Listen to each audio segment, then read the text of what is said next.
පොතේ ඔයගොල්ලෝ ගංගාවක නාලා තියෙනව නේද? සාමාන්‍යයෙන් ඔය ගඟක නානකොට සමහරලාට මිනිස්සු ගිලිලා මැරෙන අවස්ථා තියෙනවා. ඉතින් අපේ බූරුප් පාඩමේ තියෙනවා අන්න ඒ වගේ මිනිස්සු බිලිගන්න භයානක බූරුපයක් ගැන. ඒක තමයි කියලා දෙන්න හදන්නේ ගල් වන කියන බූරුපය. සාමාන්‍යයෙන් මම හිඳිච්ච ගඟක් පෙන්නන්නම් ඔයාලට. මෙන්න මේ වගේ ගංගා පතුලක් මේ ඇන්දේ. right? දැන් මේකේ වතුර නැහැ. මෙන්න මේ ගංගා පතුලේ තියෙනවා පුතා මෙන්න මේ වගේ ආවාට විශේෂයක්. එහෙම ඉතින් හරි ලස්සනට නෑ. හරිද? මේ වගේ ආවාට විශේෂයක් තියෙනවා. මෙන්න මේවට අපි කියනවා ගල් වන කියලා. හරිද? නැත්නම් මංගෙඩි වලවල් කියනවා.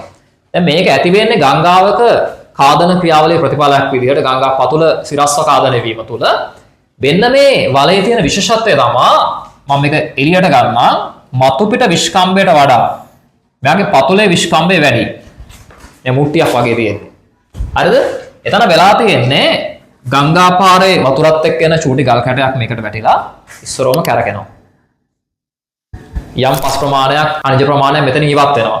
ඒ විදිහට මේ ගැලවි ගිහිල්ලා චුට්ටක් මේ කුහරේ ගැඹුරුනා. ඊට පස්සේ මම ගලක් වැටුණා, මෙහෙම කැරකුණා, වතුර පාරත් එක්ක ඉවත් වෙනවා. ඔන්න ඔය ක්‍රියාවලිය දිගටම වෙනකොට මතු පිටට වඩා පතුලේ විස්කම්බය ලොකු වලවල් නිර්මාණය වෙන්න පුළුවන්. දැන් ඔයාලට මම මෙතන රූප ටිකක් පෙන්වන්න බලන්න ඇත්ත ලෝකේ තියෙන. මේ තියෙන ගල් වන. දැන් සමහර රටවල් වල තියෙන ලොකු ගංගාවල විශාල වලවල් තියෙනවා. ඉතින් සමහර වෙලාවට බස් එකක් විතර දාන්න පුළුවන් ලොකු එකක් තියෙනවා. ඉතින් අන්න ඒ විදිහට ගංගා පතුල පොඩි ආවාට ඇති වෙන්න පුළුවන්. ඒතර වතුර තියෙන කාලේ මේවා වැහිලා තියෙන්නේ.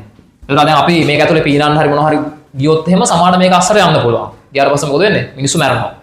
අයනස භයානක බූරුපයක් ඒ වගේම ගංගා කාද්ද බූරුපයක්.